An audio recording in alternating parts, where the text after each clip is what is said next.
We get it. You want to acquire the cars consumers want. You want top dollar for every one of those sales. Carfax can help with that. Only Carfax has the most accident info, damage info, and service info. Critical information you need to acquire the right cars. The info you need to provide transparency and build trust with your customers. No one has as much accident, damage, and service info as Carfax. Go to CarfaxOnline.com to make sure you have access to the most info out there.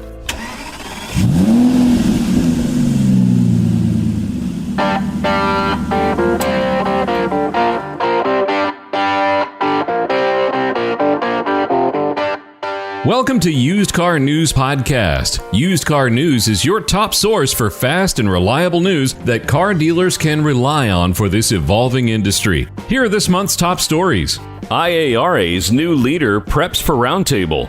Strong recon shops need productivity efficiency. LHPH market offers tax advantages, other benefits. Hello, this is Jeffrey Bellant, Managing Editor of Used Car News.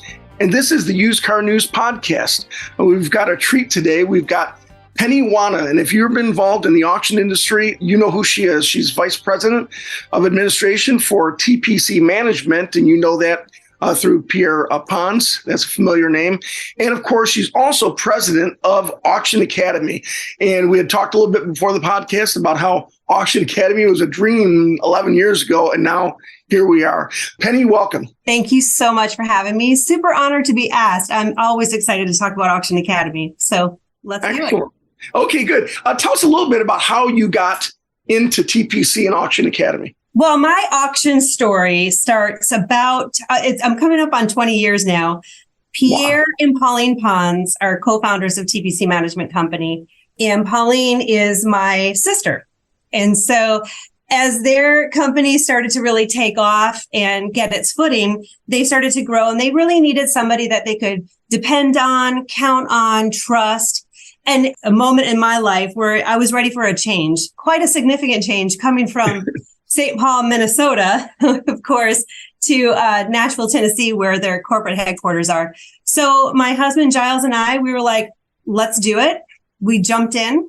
And ever since, we've been here hanging out with TPC Management, Pierre and Pauline. That's fantastic. That's great. I did not know that. That's a great part of the story. I'm sure my boss, Colleen Fitzgerald, our publisher, knew that. But that's excellent. Wow. So you're probably missing those winters, huh? Oh, gosh. I really don't miss them. I miss Minnesota. You get every season in Minnesota, but no, I don't miss the winters. And we go back often. Both Giles and I born and raised in Minnesota. So we have all of our family there. So we go back often. But no, we're good in Tennessee. We're doing okay.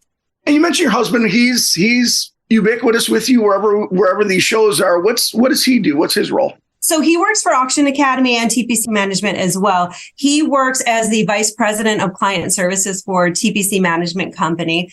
And he's a faculty and contributor for all things Auction Academy. Anytime, he's kind of my meet and greet person. Anyone that I should know in the industry, Giles is kind of my go-to. Who do I need to know in this field covering this? Where is the area expert on this? And he's always got the name. And so he always makes the introduction. Boy, those are the most important people. I mean, I as a reporter and stuff, people like that have been golden because, you have to learn. You learn all the time. Yeah. And another great thing, if all hands on deck where we're on property doing a live session in person, we kind of need everybody to kind of kick in. So he'll also do bus duty and he'll work with the hotel staff. So he's all in. He does a little bit of everything, as all of the Auction Academy and TPC staff do. Well, tell us about Auction Academy. Again, I remember when Pierre Pons introduced it, probably 2011, even before it started. And just, it was a dream. He had this idea of sons and daughters and working towards the next generation. It seems like that's kind of even gone past that. But tell us how it started for you and what you thought about it and just that process. Well, so Auction Academy is a continuing career training program for the auto auction and remarketing leader, someone that has been identified as a new up-and-coming leader and or a current leader that might need to get out of their own auction lanes and into somebody else's. Really, what we try to do is create an experience. We try to expose and introduce them to 100% of the industry. And so actually 12 years ago, a couple of auction owners approached Pierre about this idea. Charlotte Pyle Lynn Weaver, John Poteet, and I fear I'm missing another one, so apologies on that. But they had this idea that they all had adult children that had kind of been born and raised, grew up in the auctions, but they only had the experience of their own auctions. And they really kind of wanted to get them out of their lanes into other people's so that they really knew what was going on outside of their doors. So they thought no better person than Pierre. Consulting 101. He knows everybody. He kind of knows everything. Brought it to Pierre and he ran with it. And he developed this program. He and Pauline, co-founders of Auction Academy, they developed this program and it just took off. So the very first class in 2012, sons and daughters, true core legacy auctions. So all of these were sons and daughters that were going to be next in line to run the auctions, take over. It was such a huge success. We went to class 2 where we opened it up to general managers. We don't have that many sons and daughters of age to start taking over auctions. So we opened it up to different areas of the auctions. That got even bigger. And now we left the auctions and opened it up to all remarketing and personnel. So here we are today. We just enrolled class 8, which again, I mentioned earlier, but class 8 will start in 2 weeks in Nashville. And we have our very first consignor. Exeter Financial has a student enrolled into this class. So we are completely diverse in auction, company, job title. We're really excited for the opportunity to do that. What has it been like to watch this from the beginning where people are kind of interested, finding out a little bit about what it is, and now it's such a big part of the industry? You know, it's exciting. During the early days, I was always part of Auction Academy, but during the early days, classes 1 and 2, I was kind of more on the sidelines, just pitching in wherever I needed to. But as it started to grow, I started to connect with it on a different level. And Pauline and Pierre really kind of paid attention to my passion for it, meeting people, providing the best experience. This is a 2-year commitment course, you know, and these students travel together once a quarter. They meet in a different city, state for 2 to 3 days of in-class session, auction or vendor tours on property. And so you really kind of grow as a family with each class group. I just became so close with so many people of the industry and had such a passion for it. To answer your question, though, my biggest problem today is that so many people are really all in with this program that the ideas, the recommendations, the referrals, they just keep coming. I just don't have enough time to put it all into place. I'm barely hitting the surface on a lot of the subject matters that we cover and putting the right people in front of them. And I get asked a lot by alumni about like a master's course or a graduate course, you know, a refresher so they can come back and do like a second wave of it because so many things change. And another part of our biggest problems that we have auctions that are just calling or emailing, offering us to, you know, they host one of our sessions, you know, come have an academy session here at our auction. We'll host you. We'll do everything. And those are really great problems to have. So it's phenomenal and exciting. And you sit back and you're very humbled at how it's kind of just taken off. And it's just been so well received by the industry where everybody wants to jump in and help out, which is great. Isn't that something, you're right, a problem to have? Because you always think, are we going to get buy-in? And are we going to have people? Are we going to be able to have content that people provide? You guys had invited us when you had it here in Detroit. A few years ago, we went to the evening dinner where they do the tour of the Ford factory tour, which it's part of how we grew up in the Southeast Michigan. Fantastic, but it was great talking to people in your class at the time. I think Hunter Dunn from Corpus Christi I kind of hung out with, and he just loved it. But not just him, but talking to everybody over the years from Auction Academy is just that, making relationships, networking, and that, you know, you think, oh, they're in this class and that's great. It's like, no, these people become lifelong friends and associates. I mean, they're constantly picking each other's brains, especially during COVID, from what I've heard. Is that the feedback you're getting? 100%. Yeah. The best and most important takeaway that the students give as far as feedback afterwards is the relationships that they've formed. They do believe that they really have true resources within the industry, whether it's personal or professional. They've got bonds, they've got friendships, and they know that they can go to these other people that they've had as either, fellow classmates, or just they know that they're alumni. So they're connected by academy one way or another, and they're a resource. And I've heard nothing but great stories on how they've reached out, they've called, emailed, texted because they're having a problem at their auction or they're not sure how to handle something. They call and reach out to their resources and they give some solution. Whether it works or not for them, everything's so regional, but they don't feel so alone in all the issues and the celebrations. So it's one of the best takeaways are the relationships. It is funny. I think that's a little generational that you do have these folks that are more, you had the Lone Rangers from the early days, and now you have a little bit younger groups, and they're used to that working with each other type of thing. Yeah, and I always, I never want anyone to misunderstand that, I think when we first kind of started, it was next generation, sons and daughters, and it grew from there. And I don't want anyone to ever misunderstand that it's just for a younger generation or somebody brand new. We have students that are very seasoned in this industry, and a couple of reasons they joined the program. They've never had this level of experience or exposure before, and they know that this is the place to get it. And sometimes they just kind of want to be brought up to speed. So there's a place for everybody in our class. Probably the most predominant, yes, are those younger up and coming leaders that are newly identified as such. But we also have some really incredible people that have been around for a while, and they're learning just as much as the next guy in these classes. And we've got a seat for everyone. So I'm really excited about that it's been well received by every stage of the auction, for the students. So. I'm glad you said that. I know I cover the National Independent Automobile Dealers Association, and over the years, they've had their Certified Master Dealer program. And the same thing, you'll have people who get in there, and it's a very rigorous course, kind of like the stuff you guys do.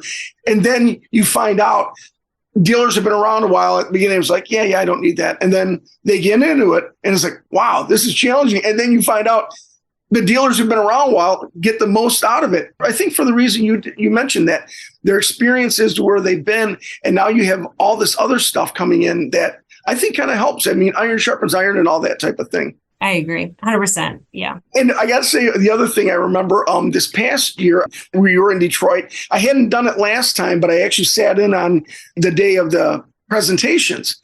And it was excellent because for me, I've been doing this for a long time, following it, reporting on it. And here you had people like Dave Sutton, who's longtime VW remarketed guy. Now he's with Montway. Am I pronouncing it? Yeah. And we had done a story on them, and now they're huge and upcoming. And then Dan Kennedy, who's obviously a legend in the industry, he did a fantastic presentation. And we're definitely going to hook him up probably next in line for this podcast. And then I didn't get to see hers, but I know Tanya Price of Tanya and Greg from Fastlane here in the Flint area also did a presentation. It was great stuff. Dan Kennedy's and Dave's and all the ones I saw were really good stuff. And it's great to see someone, again, like a Dan Kennedy or Dave Sutton, who've been around forever, and yet they go in and do these passionate presentations to really share their experience. Just good and bad. It was really interesting. Oh, I couldn't agree with you more. And we had a pretty amazing lineup in Detroit. I like to say all of our agendas are amazing lineups, of course.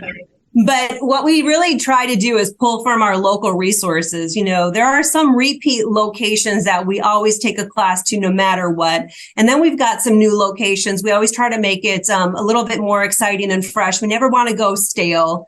But when we are at a certain location or attending a conference with a class, we pull from our resources that are right there and local. Tanya Price comes in and talks about titles and the Canadian process. There it was, yeah. Yeah, Tanya is a phenomenal resource for anybody and everybody.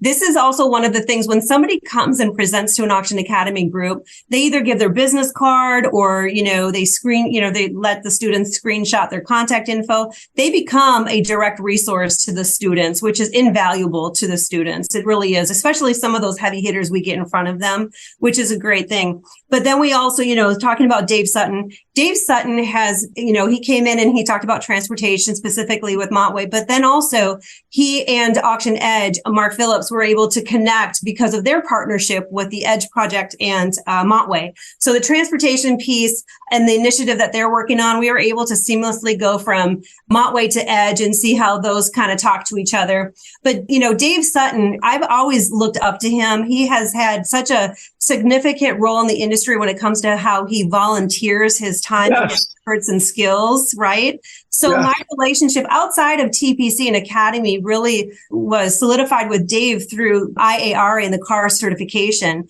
I always kind of was in awe of him and his volunteer work with the car certification and the creation of some of the modules.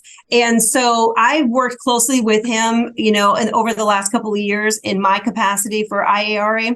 And then talking about, Dan Kennedy, he's always been such a great contributor to Auction Academy since day one, class one.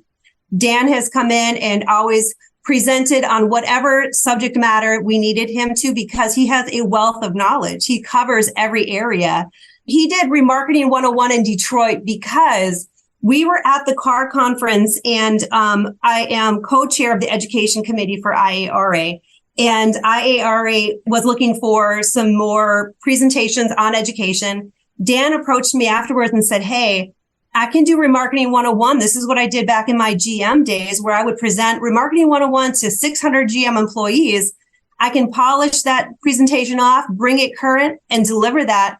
And I said, that's wonderful, but can I ask you to deliver that to Auction Academy first? That's great. He said, absolutely. I said, I will be in Detroit next month. I'll put you on the agenda.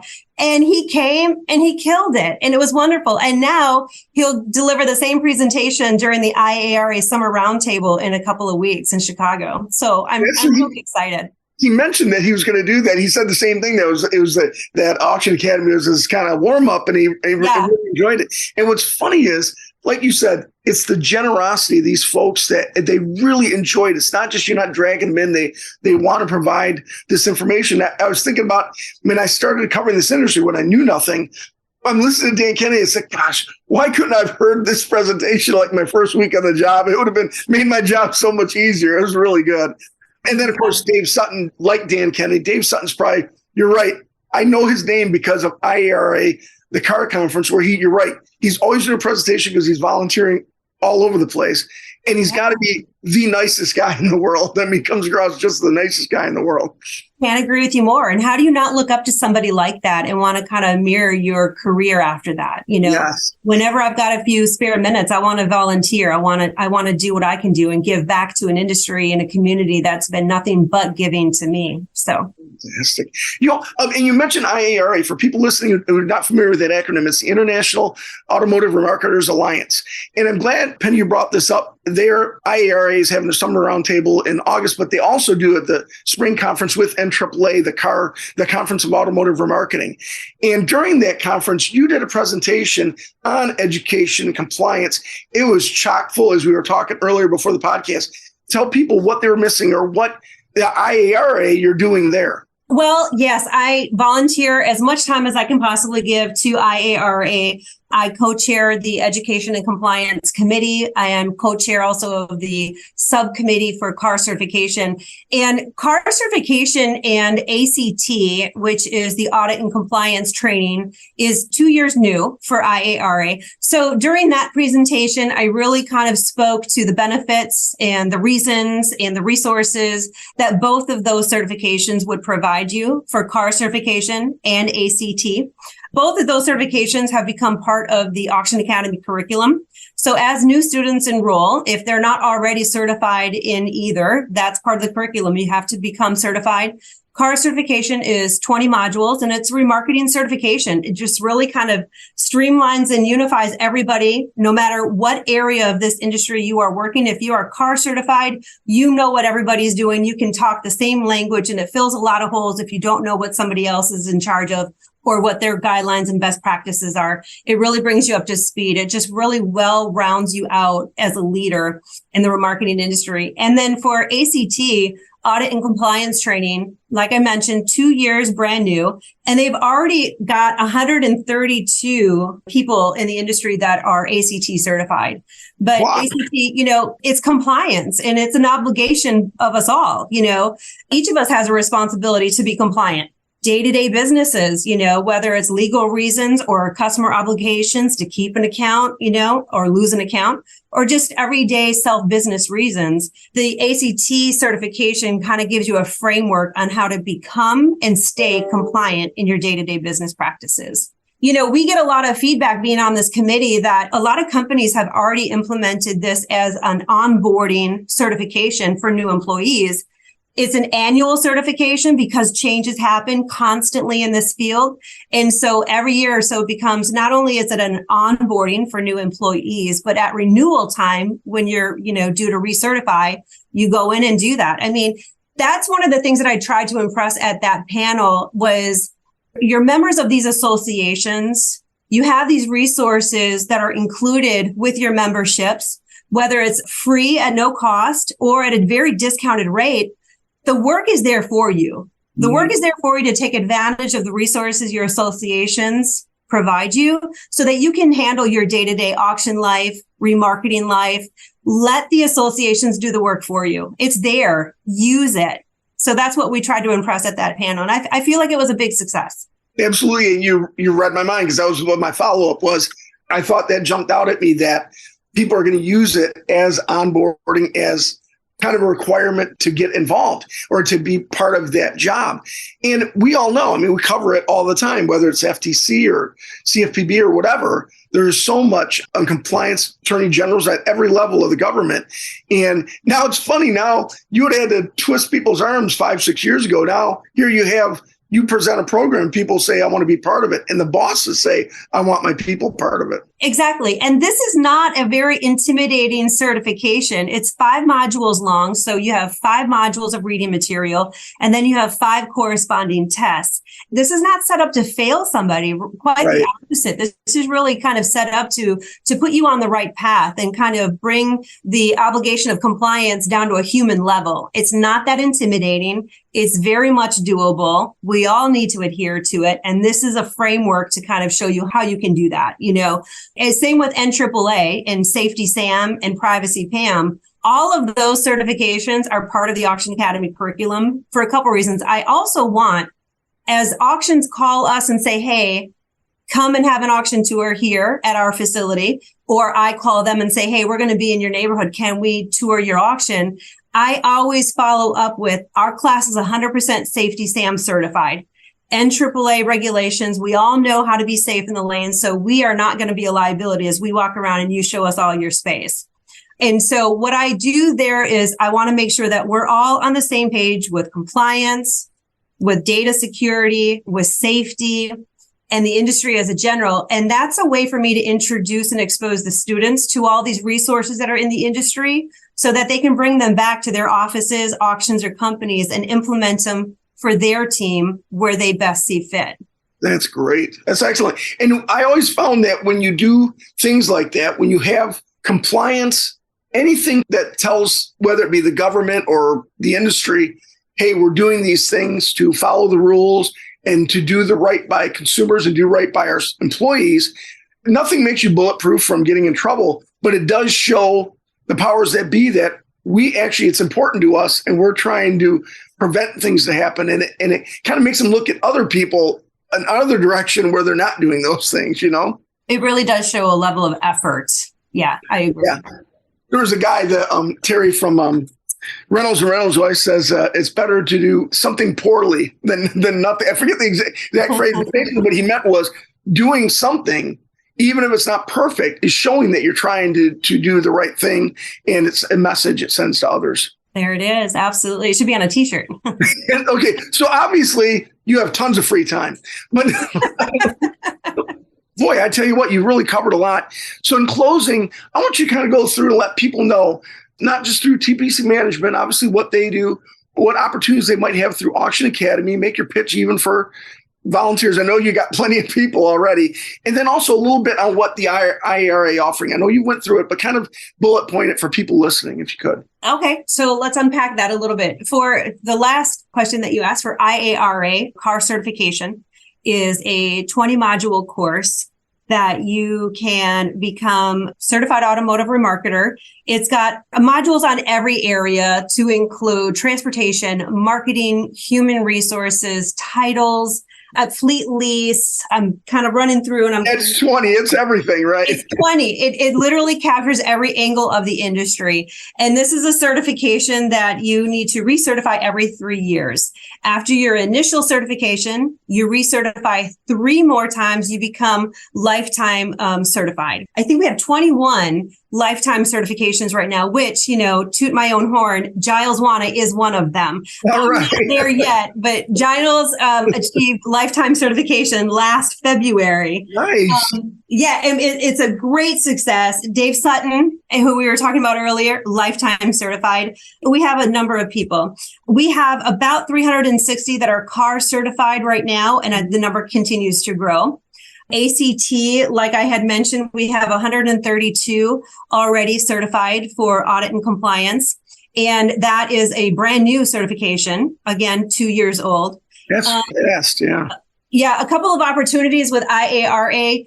If you are car certified, there is an opportunity for you to also give back and become an online proctor. The subcommittee for car certification also manages the proctor team. We're always looking for volunteers. Especially if you work remote or hybrid, a piece of hybrid. If you have time, it's 2-hour increments or 2-hour segments that we ask you to volunteer. And anyone that's interested in pursuing their car certification goes on the IARA website, signs up for a testing block, and you can pick your proctor based off of the program that they use, whether it's Zoom or GoToMeetings or Teams or something like that. We also have, IARA has several committees where they're always looking for volunteers to input their subject matter expertise.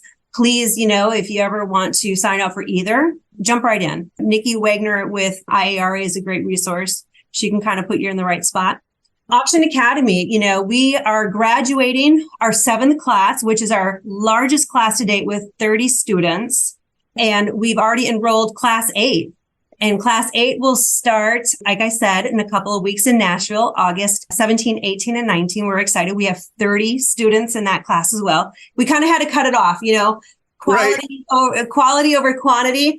But you get to be so big that it's hard to kind of maneuver in auctions or go to these locations with ease. So we're really incredibly proud about that. Now, even though class 8, which is just starting, and it's a 2-year program, so class 9 won't start for a couple of years or open registration. But if anyone ever has an interest, you can go to the auctionacademy.net website. You can look at all of the agendas, where we've been, where we're going next, what our schedule is.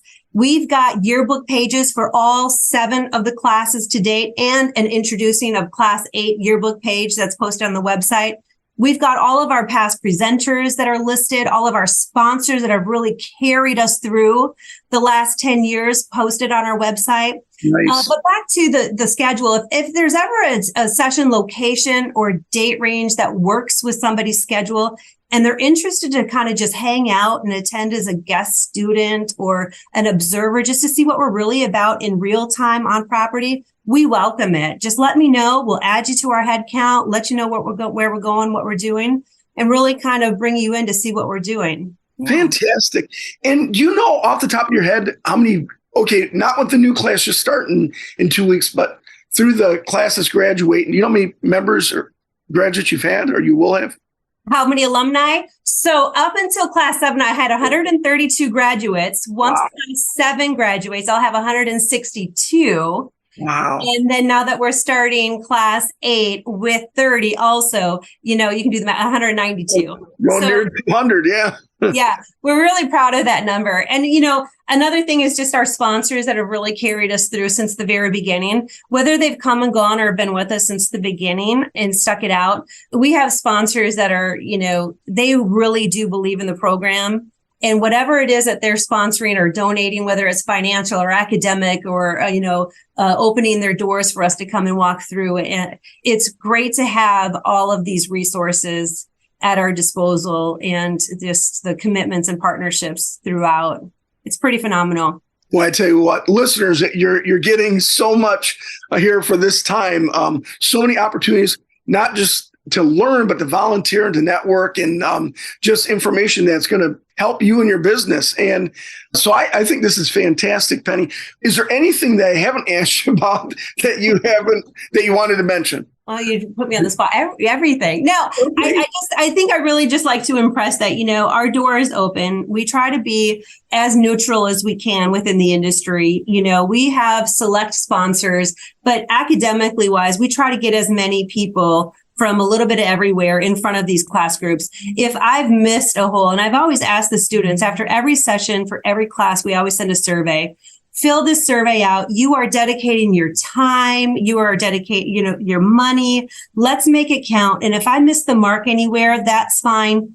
What have I missed? What can I do better next time? So we collectively as Auction Academy, as a team, we always talk about sessions right after. What worked, what didn't? How can we improve? That's what we strive for, just to improve. We're here to be of service to the industry, our students, the sponsors, and everyone that believes in us.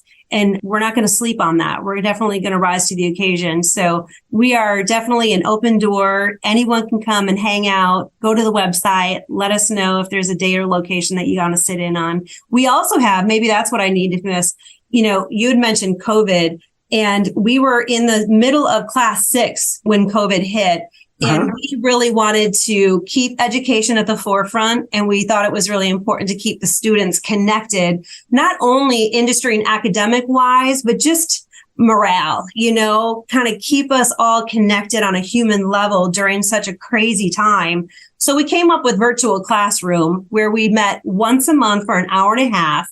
And we always kept it current, and we brought people in and they did virtual classrooms, presented virtually. And it was such a huge success during such a significant time in everyone's lives that we carried virtual classroom on for going forward. We'll have a virtual classroom in between every in-person session. So it's something.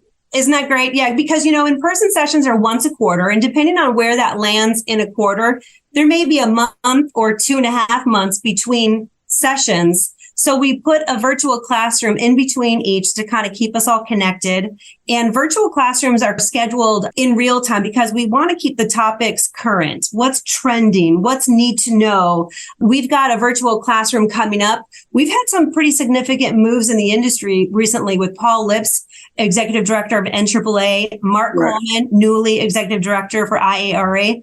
So coming into August, we're going to have a virtual classroom where the class 7 can meet these guys.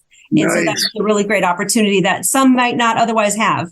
So there's an example of something bad and you create something good out of it, something extra. Like you said, that I don't think you can match that in-person stuff ever. But like you said, when there's a gap, that's a real helpful thing to have that, keep that contact. Agreed. And that was our goal. And I think we really accomplished that. And so it was so successful. We just got to keep it going. Excellent. Penny Wanna, thank you so much for your time. This has been fantastic. TPC management folks, you can look it up. Auction Academy, Penny and Giles, Pierre and his wife. You got been a big service to the industry, and it's still going on. And so we look forward to the new class starting in Nashville, and of course the graduates coming up at NAAA in the fall. Thank you guys for being such great sponsors and partners in the industry as well. We appreciate your help. All right. You have a good one. Thanks. Thank you, Jeff. The International Automotive Remarketers Alliance, IARA, is preparing for its summer roundtable event in Chicago in August, with a new executive director, Mark Coleman, taking over for Tony Long, who retired. Coleman is a 25-year veteran of the wholesale automotive industry and plans to focus on improving communication with members and the industry, delivering more value to members through content hubs and expanding membership representation, including women and younger professionals. The IARA has formed a relationship with GROW, an organization supporting women's careers in remarketing. The Summer Roundtable will feature keynote speakers discussing various automotive industry topics. Experts from the National Independent Automobile Dealers Association, NIADA, discussed strategies to save on reconditioning costs during a presentation at NIADA Accelerate.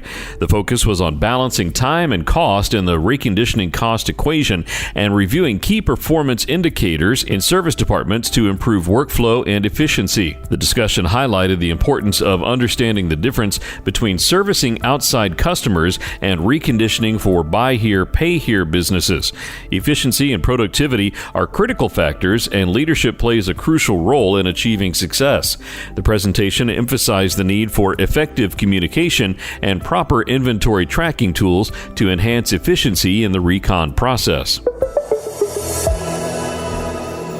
During NIADA Accelerate 2023, Mississippi dealer Stan Sumrall and Arkansas dealer Dustin Kerr discussed the lease here, pay here LHPH market. The session aimed to demystify LHPH as more dealers show interest in this emerging market. They shared insight into LHPH benchmarks, showcasing the advantages of LHPH, including greater resilience during market disruptions, tax benefits, and flexibility in lease structures. The dealers highlighted the ability to control destiny and adjust contracts as competitive advantages. Additionally, LHPH allows them to offer more expensive cars for lower payments, similar to leasing a new vehicle. The discussion emphasized the potential for growth and opportunity in the LHPH market. Thanks for listening to Used Car News Podcast. Each month, we'll bring you fast and reliable news that car dealers can rely on for this evolving industry. For a free subscription of Used Car News, please go to usedcarnews.com. This podcast is a production of BG Ad Group. Make sure to share us on social media and like and follow wherever you get your podcasts. Want to save up to 80% on steep new tire prices? Premium used tires, like used cars, are a safe and affordable option when purchased from reputable sellers like Champ Tires. With more than 40,000 tires in stock, all you need to do is go to champtires.com to find the exact size, brand, and model and tread depth you need. Every tire is inspected and air tested, and shipping is free. This savings tip works when you need to replace 1, 2, or even all 4 tires. Shop at champtires.com today. We get it. You want to acquire the cars consumers want. You want top dollar for every one of those sales. Carfax can help with that. Only Carfax has the most accident info, damage info, and service info. Critical information you need to acquire the right cars. The info you need to provide transparency and build trust with your customers. No one has as much accident, damage, and service info as Carfax. Go to carfaxonline.com to make sure you have access to the most info out there.